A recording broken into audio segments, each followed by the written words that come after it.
আপনাদের অত্র এলাকায় নির্যাতিত নিপীড়িত নেতা জনাব জহুর ভাই অধ্যকার এই সভার প্রধান অতিথি হিসেবে উপস্থিত আছেন 7 নং আকাশপুর ইউনিয়ন বিএনপির সংগ্রামী সভাপতি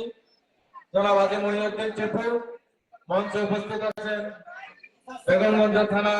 বিএনপির সম্মানিত সহসভাপতি সাবেক ছাত্রনেতা জনাব তারেকুজ্জামান, ইউনিয়ন দপ্তর সম্পাদক মোর্শেদ সিরাজি, জেলা কৃষক দলের যুগ্ম আহ্বায়ক জনাব আহমদুল্লাহ গনু, ইউনিয়ন বিএনপির সাংগঠনিক সম্পাদক জনাব মুসা খান,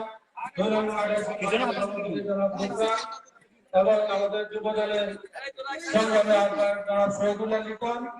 মঞ্চে উপস্থিত আছেন স্বেচ্ছাসেবক দলের ওসমান, যুব দলের সেক্রেটারি জনাব মোহাম্মদ আজিম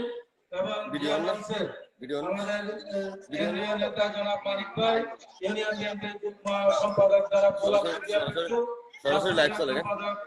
ইউসুফ ভাই, সমাজ কল্যাণ বিষয়ক সম্পাদক জনাব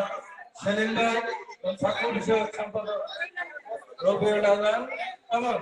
এখানে উপস্থিত আছেন জেলা মৎস্যজীবী দলের যুগ্ম আহ্বায়ক জনাব ফরিদউদ্দিন মনু, জিয়া মনসুর নেতা জনাব ফখরুল ইসলাম সহ অন্যান্য যারা উপস্থিত আছেন।